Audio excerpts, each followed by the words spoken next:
नमस्कार, हस्तक्षेप में आपका स्वागत है। आज का विषय लोकतंत्र, पत्रकारिता और बस्तर में हो रही घटनाओं पर केंद्रित है। बस्तर के बीजापुर में लोकतंत्र को सेप्टिक टैंक में दफन करने की जो कहानी सामने आई है, वह झकझोर देने वाली है।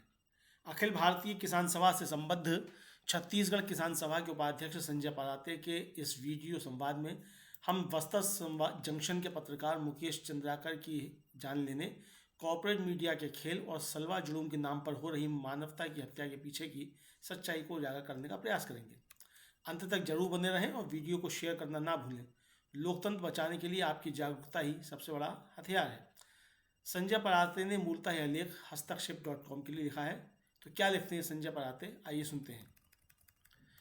यदि पत्रकारिता लोकतंत्र की जननी है या पत्रकार लोकतंत्र के चौथे स्तंभ हैं, तो यकीन मानिए 3 जनवरी की रात वह बस्तर के बीजापुर में एक राज्य पोषित ठेकेदार के सेप्टिक टैंक में दफन मिली। लोकतंत्र की इस मौत पर अब आप शोक सभाएं कर सकते हैं, श्रद्धांजलि दे सकते हैं। जी हाँ, हम बात उस नौजवान की कर रहे हैं जिसकी पत्रकारिता उसकी मौत के बाद भी कब्र से खड़ी होकर कांग्रेस भाजपा को कटघरे में खड़ी कर रही है। हम बात उस मुकेश चंद्राकर की कर रहे हैं जिसे इंडियन एक्सप्रेस ने एक पत्रकार के रूप में ही पहचानने से इनकार कर दिया।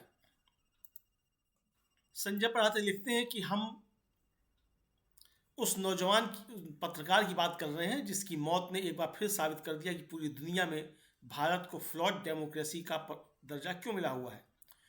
पूरी दुनिया जब नववर्ष का स्वागत कर रही थी इस आशा के साथ कि नया साल मानवता के लिए पिछले से कुछ बेहतर और बहुत बेहतर होगा, छत्तीसगढ़ राज्य के बस्तर क्षेत्र के बीजापुर में पूरी खामोशी और योजनाबद्ध तरीके से नर पिशाचों द्वारा मुकेश चंद्राकर के रूप में लोकतंत्र को सेप्टिक टैंक में दफन किया जा रहा था।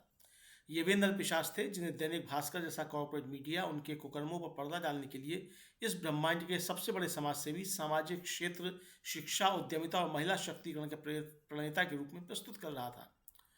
मुकेश चंद्राकर की हत्या ने बता दिया है कि क्रोनी कैपिटलिज्म, परजीवी पूंजीवाद ने जिस तरह राष्ट्रीय स्तर पर अडानी अंबानी पैदा किए हैं, उसी तरह उसने स्थानीय स्तर पर भी जिन अडानियों अंबानियों को पैदा किया है उनमें से एक सुरेश चंद्राकर है। पत्रकार मुकेश चंद्राकर की हत्या का मुख्य आरोपी वह व्यक्ति है जिसे कांग्रेस भाजपा ने बस्तर की लूट को सहज और निर्बाध बनाने के लिए अपनी सत्ता की ताकत का सहारा देकर पैदा किया है। आदिवासी विरोधी और मानवाधिकार विरोधी राज्य प्रायोजित सलवा जुलूम ने जिन अपराधियों को पाला पोसा पनपाया है, सुरेश चंद्राकर उनमें से एक हैं। कुछ महीने पहले बॉब पी राय और उसके साथियों को रेत माफियाओं के खिलाफ रिपोर्टिंग करने पर गांजा तस्करी में फंसाने की कोशिश हुई थी। इस मामले में भी हमने पी विजय जैसे एक और नरपिशाच को देखा था जो सलवा जुलूम की ही उपज था और इस जुलूम के खलनायक SRP कल्लूरी से जिसकी घनिष्ठता किसी से छुपी हुई नहीं है। इसी रेत माफिया ने पत्रकार कमल शुक्ला पर जानलेवा हमला किया था जिसके वीडियो फुटेज आज भी हवा में तैर रहे हैं, लेकिन किसी हमलावर पर आज तक फैसला कोई कार्रवाई नहीं हुई। इन अपराधियों के साथ तब के मुख्यमंत्री भूपेश बघेल और कांग्रेस की व्यक्तिगत और सांगठनिक संबंध आज भी कायम है। इन अपराधियों के इसी स्तर के संबंध अब भाजपा से भी बन चुके हैं। पूरे प्रदेश में ये अपराधी आज हत्यारे गिरोह में तब्दील हो चुके हैं। अब क्रोनी कैपिटलिज्म अडानी अंबानी पैदा करने वाली एक आर्थिक प्रक्रिया ही नहीं है, एक राजनीतिक प्रक्रिया भी है जो लोकतंत्र को सेप्टिक टैंक में दफन करने की ताकत रखती है। संजय पराते आगे लिखते हैं कि छत्तीसगढ़ निर्माण के बाद पिछले 24 सालों में बस्तर में कई लाख करोड़ का खेल हो चुका है और यह सब विकास के नाम पर हुआ है। इसलिए 120 करोड़ का सड़क घोटाला कोई मायने नहीं रखता।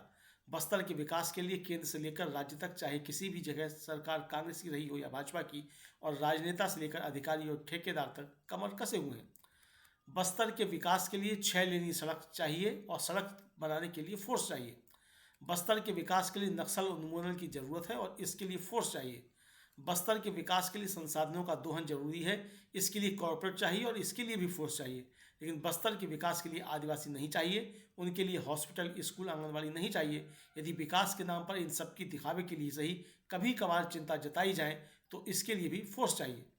सोशल मीडिया में अपनी टिप्पणी में पत्रकार सौमित्र राय ने ठीक ही लिखा है, यह भयानक विकास है, अपराधियों की सत्ता का विकास, संघियों का विकास, सत्ता को तेल लगाने वालों का विकास और गरीब आदिवासियों की हक की बात करने वालों का विनाश।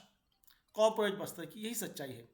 इसी सच्चाई को अपनी त्वरित टिप्पणी में माकपा नेता बादल सरोज ने कुछ यूं बयान किया है, बस्तर सचमुच में एक जंक्शन बना हुआ है, एक ऐसा जंक्शन जहां के सारे मार्ग बंद हैं। माओवाद का हवा दिखाकर लोकतंत्र की तरफ जाने वाला रास्ता ब्लॉक किया जा चुका है। कानून के राज की तरफ जाने वाली पटड़ियां उखाड़ी जा चुकी हैं। संविधान नाम की चिड़िया बस्तर से खदेड़ी जा चुकी है। अब सिर्फ एक तरफ की लाइन चालू है, आदिवासियों की लूट, उन पर अत्याचार, सरकारी संपदा की लूट और उसके खिलाफ आवाज उठाने वालों का कत्ल करने की छूट। यही सच्चाई है जिसे कांग्रेस भाजपा दोनों मिलकर दबाना छुपाना चाहते हैं। मुकेश की हत्या के बाद कांग्रेस भाजपा एक दूसरे पर जो आरोप प्रत्यारोप लगा रही है वह इसी मुहिम का हिस्सा है। वरना कौन नहीं जानता कि जो ठेकेदार कल तक तिरंगा लपेटे थे आज वे भगवा धारण किए हुए हैं।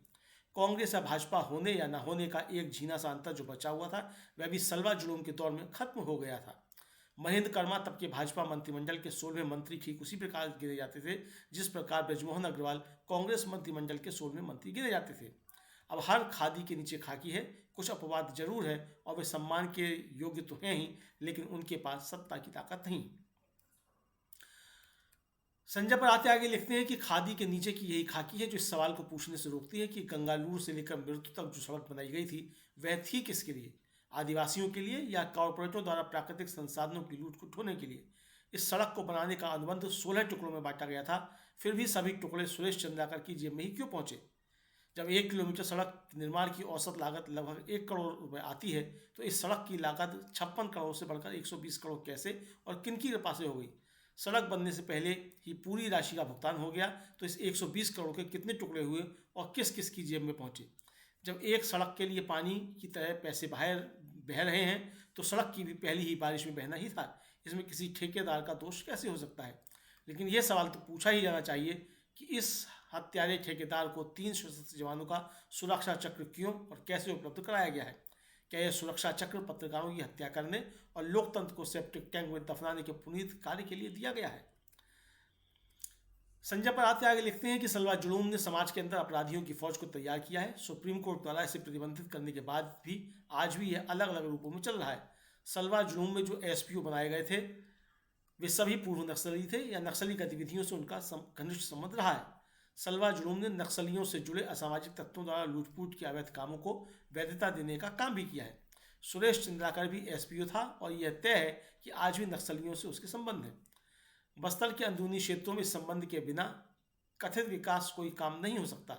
यह भूतपूर्व नक्सली और वर्तमान सलवा जुलूम की अवैध संतान आज पूरे बस्तर को रौंदने की ताकत रखता है तो कांग्रेस और भाजपा दोनों अपनी जिम्मेदारी से नहीं बच सकती।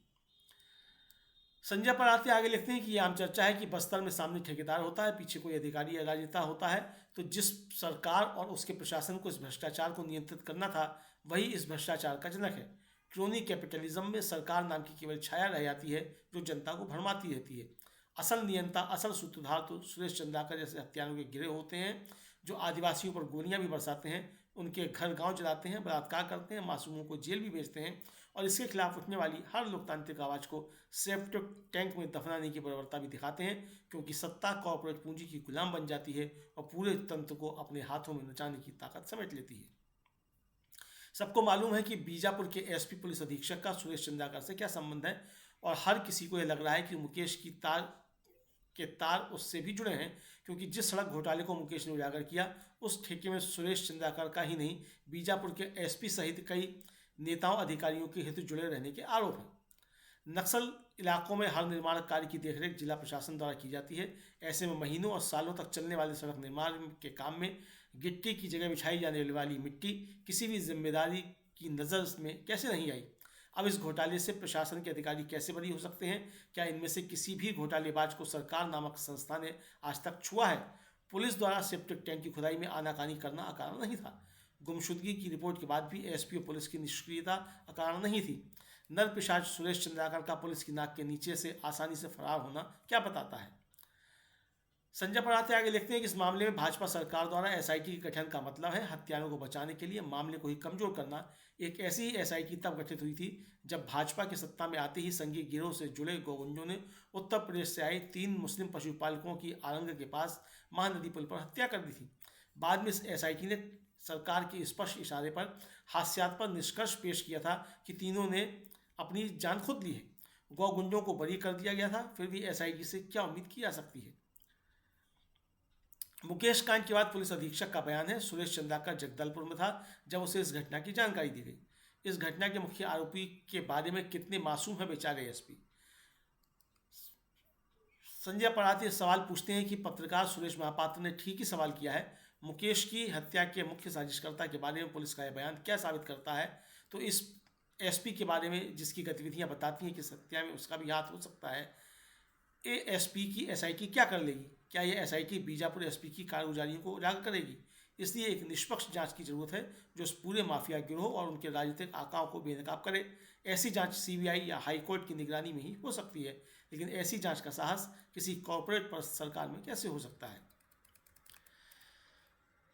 संजय पराते आगे लिखते हैं, मुकेश चंद्राकर तंत्र की इसी पाशविकता के खिलाफ लड़ रहे थे। उसने हमेशा बस्तर में माओवादियों को कुचलने के नाम पर फर्जी मामलों में आदिवासियों की गिरफ्तारियों से लेकर फर्जी मुठभेड़ तक के मामलों को, आदिवासियों के मानवाधिकारों के मुद्दों को और प्रदेश की प्राकृतिक संपदा को कॉरपोरेटों को सौंपे जाने के लिए की जा रही साजिशों को प्रमुखता से उठाया था।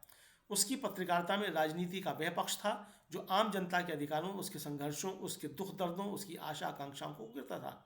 उसकी रिपोर्टिंग में बस्तर की संस्कृति और उसका जनजीवन गतिमान दृश्य की तरह सामने आते हैं। बादल सरोज के शब्दों में कहें तो वह एक साथ अपने लिए और अपने साथियों के लिए खाना रांध सकते थे और अपने लैपटॉप पर बैठकर दिन भर की खबरों को पका सकते थे। रांधने और पकाने की कला में बहुत कम पत्रकार सिद्धहस्त होते हैं। यह कला मुकेश में थी, जिसे उन्होंने आदिवासी दूरस्थ अंचलों में उनकी झोपड़ियों में सोकर, नक्सली कैंपों में रातें बिताकर, साप्ताहिक ग्रामीण बाजारों में आदिवासियों से बतियाकर हासिल की थी।